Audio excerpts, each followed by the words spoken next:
Welcome to my basic IT point YouTube চ্যানেলে। আজকে আমরা দেখব ক্লাস 18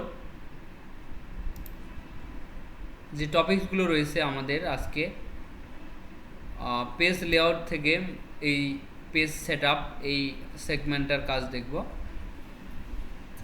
তো যারা আমার ভিডিও আজকে প্রথম দেখতেছেন তাদেরকে অসংখ্য ধন্যবাদ এবং অনেক অনেক শুভেচ্ছা। আর আজকের যে ভিডিওটি আপনারা দেখতেছেন অবশ্যই মনোযোগ সহকারে দেখবেন এবং যদি ভিডিওটি ভালো লাগে ভিডিওটিতে একটি লাইক দিবেন আর চ্যানেলটি সাবস্ক্রাইব করতে ভুলবেন না। তাহলে আমরা পেজ সেগমেন্টটা নিয়ে যদি কাজ করি, পেজ সেটআপ এই ফরম্যাটিংটা নিয়ে, তাহলে প্রথমেই যে রয়েছে মার্জিন, মার্জিন। তাহলে আমরা যখন খাতায় লিখি তখন বাম দিক এবং উপরের দিকে একটা মার্জিন দিই, ঠিক আছে? তো এখানেও একটা মার্জিন অপশন রয়েছে, এই যে এখানে মার্জিন রয়েছে, এখানে 1 ইঞ্চি করে মার্জিন দেওয়া রয়েছে চতুর্দিকে। ওকে, এখন আপনি এখানে বিভিন্ন ফরম্যাটে মার্জিন দিতে পারবেন, যেমন টপ, বটম, লেফট, রাইট। তার মানে চতুর্দিকে 1 ইঞ্চি করে মার্জিন দেওয়া রয়েছে।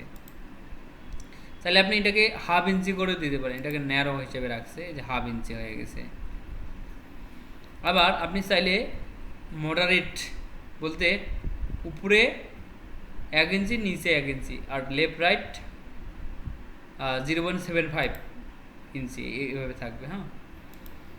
তারপর এই যে এরকম এখানে এই সাইজগুলো আপনারা চাইলে নিতে পারেন। আবার আপনি চাইলে কাস্টম মার্জিন থেকে আপনার ইচ্ছা মতো করে আপনি ধরেন বামটাকে আপনি কম রাখবেন, ডানটাকে একটু বেশি রাখবেন, এভাবে করতে পারেন। তাহলে টপে আপনি কত ইঞ্চি দিবেন? ধরেন টপে দিলেন 2 ইঞ্চি। আচ্ছা, এখন বটম বলতে নিচে, এটাতে কত রাখবেন? ধরেন এটা তো 2 ইঞ্চি রাখলেন। তারপর এই যে ইনসাইড আউটসাইড দেখাচ্ছে, এখানে ধরেন 1 ইঞ্চি করে রাখলেন। এখন আপনি যদি নিচে এসে ওকেতে ক্লিক করেন, দেখেন এখানে 2 ইঞ্চি ছেড়ে দিছে। এই 2 ইঞ্চি আপনি যখন এরকম করে আরও অনেকগুলো লিখবেন, কন্ট্রোল ভি দিতে যাচ্ছি, দেখেন এখানেও কিন্তু 2 ইঞ্চি ছেড়েছে, আর এইদিকে 1 ইঞ্চি করে ছাড়ছে। তো আমরা এখান থেকে কিন্তু কাস্টম মার্জিন করতে পারি, মানে আমাদের ইচ্ছা মতো করে আমরা মার্জিন দিতে পারি। আর এখানে ল্যান্ডস্কেপ করা যায়, পেজটাকে এদিকে ঘুরিয়ে নেওয়া যায়। আমি যদি ওকে দিই, পেজটা এদিকে ঘুরে গেল। আচ্ছা, এইভাবে আমি রাখলাম। তার মানে আপনারা হয়তো বুঝতে পারতেছেন, এই যে এখানে প্রিভিউ দেখা যাবে। আমি যদি চতুর্দিকে 2 ইঞ্চি করে দিই, তাহলে এখানে 2 ইঞ্চি দিলাম, আবার এখানেও 2 ইঞ্চি দিলাম, বাইরে ক্লিক করলাম, এই যে দেখাচ্ছে 2 ইঞ্চি করে ছাড়ছে। তাহলে এখন আমি ওকে যদি দেই, দেখেন চতুর্দিকে 2 ইঞ্চি করে ছেড়ে দিছে, বলতে মার্জিন হয়ে গেছে। তাহলে এভাবে আপনি কাস্টম মার্জিন নিয়ে কাজ করতে পারেন। তার মানে মার্জিন হচ্ছে একটি ইম্পর্টেন্ট বিষয়। আপনি মার্জিনটি ধরেন আপনার খাতায় ধরতেছে না বা আপনার পেজে ধরতেছে না, তখন আপনি মার্জিনটাকে কমায় দিতে পারেন, এই যে হাফ করে রাখতে পারেন। হাফ করে রাখলে অনেকটা কি হয়ে গেছে, আমার পেজটা মানে অনেকটা বড় হয়ে গেছে। ওকে, আচ্ছা, তারপরে দেখেন ওরিয়েন্টেশন।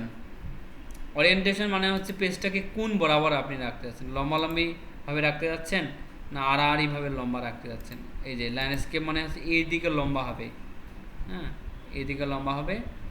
আর পোর্ট্রেট হচ্ছে কি উপরে মানে হাইট ওয়াইট অনুযায়ী কি লম্বা থাকবে।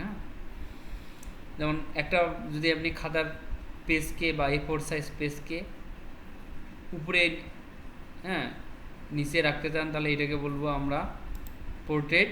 আর বাম ডানে যদি আপনি রাখতে চান, তাহলে সেটা হবে কি ল্যান্ডস্কেপ। পেজটাকে ঘোরানোটাই হচ্ছে এটার কাজ। তারপর সাইজ, পেজের সাইজ। তাহলে বিভিন্ন কাজের জন্য বিভিন্ন ধরনের পেজের সাইজ রয়েছে। এখন আমরা সচরাচর A4 সাইজে কাজ করি। এখন আপনাকে এরকমও লাগতে পারে যে লেটার সাইজটা প্রয়োজন, তাহলে লেটার সাইজ করে দেবেন। তারপর ধরেন লিগেল সাইজ আছে, তারপর A3 রয়েছে, A3 কিন্তু এরকম বড় হবে। আবার A5 রয়েছে, তাহলে A5 বড় হয়েছে, এখন দুটো হয়ে গেছে। ওকে, আবার রয়েছে আপনার এখান থেকে এই যে B4 রয়েছে। তারপর এখানে মোর পেপার সাইজ, আপনি চাইলে ইচ্ছা মতো করে আপনি নিতে পারেন। এখানে এই হাইট ওয়াইট যদি বাড়িয়ে দেন, এই যেগুলো বাড়াচ্ছে, এই যে দেখেন এটা ওয়াইটটা বৃদ্ধি পাচ্ছে। আপনি চাইলে আপনার ইচ্ছা মতো করে আপনি এগুলোর পেজগুলো এই যে কমাতে পারেন, বাড়াতে পারেন। হ্যাঁ, এখন এটা কিন্তু কাস্টম হয়ে গেছে। ওকে, এটা কাস্টম হয়ে গেছে, এটা আমার ইচ্ছা মতো করে আমি একটা পেজ নিলাম। তার মানে আপনি চাইলে আপনার ইচ্ছা মতো করে আপনি পেজের সাইজটা বাড়াতে বা কমাতে পারেন। কারণ আপনি যদি A4 নিতে চান, তাহলে এখান থেকে যাবেন, যে A4 করে দেবেন। ঠিক আছে, আমাদের ডিফল্ট পেজের যে সাইজ রয়েছে সেটা হচ্ছে A4 সাইজ। আমি মার্জিনটাকে চতুর্দিকে 1 রাখলাম। হ্যাঁ, তাহলে এখান থেকে পেজের সাইজ আপনি দিতে পারতেছেন, আর এখান থেকে পেজটাকে ঘোরাতে পারতেছেন, আর এখানে মার্জিন দিতে পারতেছেন। হ্যাঁ, এখন কলাম আসে, এই কলামের কাজ কি? কারণ আপনি অনেকগুলো লেখা এখানে নিছেন। হ্যাঁ, আপনি চাইলে কিন্তু এগুলোকে 2টি কলামে 3টি কলামে বিভক্ত করতে পারেন। যেমন পেপারগুলো থাকে না, পেপারগুলো কলামে কলামে বিভক্ত থাকে, সেরকমভাবে এখানে কলামে বিভক্ত। 2 কলাম দিলাম, এই যে 2 কলাম হয়ে গেছে। এখন আপনি চাইলে এগুলোকে 3 কলামও করতে পারেন। এই যে 3 কলাম দিলেন, এই যে 3 কলামে বিভক্ত হয়েছে। তাহলে কলাম যখন বিভক্ত করবেন, অনেকগুলো আপনাকে লেখা নিতে হবে, তাছাড়া কিন্তু হবে না। আপনি 2-1টা ফন্ট নিয়ে কাজ করবেন, আপনার কলামে বিভক্তই হবে না। দেখি এখানে হচ্ছে কি না। 2 কলাম দিলাম, হচ্ছে না, কারণ যখন অনেকগুলো লেখা নেবেন বা ফন্ট নেবেন, হ্যাঁ, তখন আপনার এই কাজটা করবে। আপনি যদি এই লেফট যদি দেন, তাহলে লেফটে একটু থাকবে আর এইদিকে বেশি করে থাকবে। হ্যাঁ, তারপর এই যে রাইটে এরকম থাকবে। যদি আপনি এরকম চান, ঠিক আছে, তাহলে এরকম করতে পারেন। অনেক বইয়ে এরকম থাকে। মোর কলামে যদি যান, এই যে 3 কলাম, লেফট রাইট এভাবে করতে পারেন। হ্যাঁ, আচ্ছা, তারপর দেখেন ব্রেক। তাহলে ব্রেকটা আমরা কোথায় শিখছি? ইনসার্ট থেকে যে পেজ ব্রেক শিখছি। এখানেও পেজ কিন্তু ব্রেক দিতে পারবেন। যেমন এই যে ব্রেক পেজ দিলাম, পেজ ব্রেক হয়ে গেল। আবার নিচে আছে কলাম ব্রেক যদি দেন, কলাম ব্রেকও হবে, কিন্তু এই কলাম থেকে এই কলাম ব্রেক হয়ে গেছে, এই যেখান থেকে এই কলামে। আবার দেখেন এই যে নেক্সট পেজে যদি যেতে চান, এই যে নেক্সট পেজে চলে গেছে। ঠিক আছে, তারপর ইভেন্ট বলতে এই যে ইভেন্টটা ওই রকমই কাজ করতেছে। হ্যাঁ, তারপর এখানে কিন্তু বলে দিছে যে কি কাজ হবে। হ্যাঁ, insert a section break and start the new section. Okay, নতুন সেকশনে যাওয়ার জন্য। হ্যাঁ, এই কাজটা করবে। এই যে দেখেন এইভাবে, এটাও নতুন সেকশনে নিয়ে আসার জন্য বা নতুন সেকশনে কাজ করার জন্য আপনি এটা দিতে পারেন। হ্যাঁ, সেগুলো ততটা একটা ইম্পর্টেন্ট না। ওকে,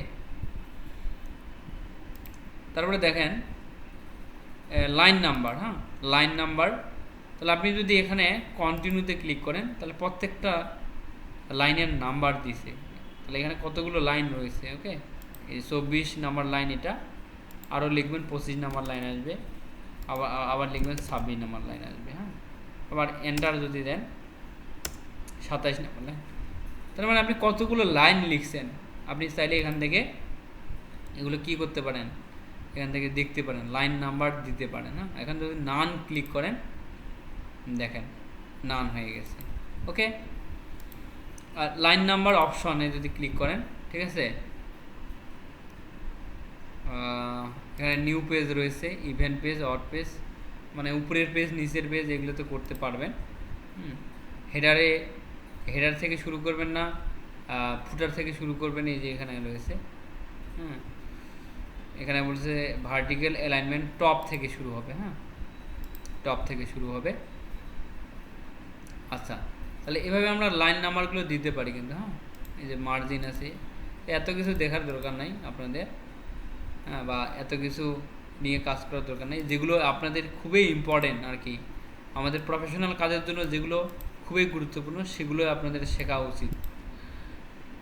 তারপরে দেখেন এই যে হাইফেনেশন, ওকে, এটা কি কাজ করে এটা একটু আপনাদের দেখাই। হাইফেনেশন কাজ করবে তখনই যখন দেখবেন যে আপনার এই যেমন এটা, হ্যাঁ এটা রয়েছে, হুম, এই যে ডিজাইন রয়েছে এরকম লেখাগুলো কি হবে, ধরেন একটা লাইনের পরে আরেকটা লাইন চলে গেছে, হ্যাঁ আপনি যখন এরকম লিখেন না যে ধরেন একটা জায়গা ধরলো না আপনার, হ্যাঁ এখানে জায়গা ধরলো না, এই যে এরকম হয়, অনেক সময় এরকম হয় না, যেমন PA আর তারপর GES পেজেস, তাই না, তাহলে এখানে একটা হাইপেন আমরা দিই না এরকম করে যখন লিখি, তার মানে পরের লাইনে আসে বাকিটা, এরকম অপশনটা, হ্যাঁ তাহলে এখানে ক্লিক করবেন, অটোমেটিকলি যদি ক্লিক করি দেখেন এই দেখাচ্ছে কোঅর্ডিনেট, তার মানে কোর এবং ডিনেট এই দুটা একটা ওয়ার্ড আর কি, হ্যাঁ এই দুটো হচ্ছে একটা ওয়ার্ড, তাহলে একটা ওয়ার্ডের বাকি অংশটা নিচে রয়েছে, এইভাবে আমরা কিন্তু যখন খাতায় লিখি, বিশেষ করে পরীক্ষা যখন দিই তখন কিন্তু এইভাবে দিই, হ্যাঁ এই যে এখানে দেখাচ্ছেন গ্যালারিস, ওকে, তাহলে এভাবে এগুলো কাজ করে, হ্যাঁ। তো আশা করি আপনাদের আমি এই বিষয়গুলো সুন্দরভাবে বোঝাতে পেরেছি। যদি বুঝতে অসুবিধে হয়, যদি না বুঝে থাকেন অবশ্যই কমেন্ট করে জানাবেন। তো আজকের ক্লাসটা এই পর্যন্তই ছিল। যদি ভালো লাগে ভিডিওটিতে একটি লাইক দেবেন আর চ্যানেলটিকে সাবস্ক্রাইব করে রাখবেন।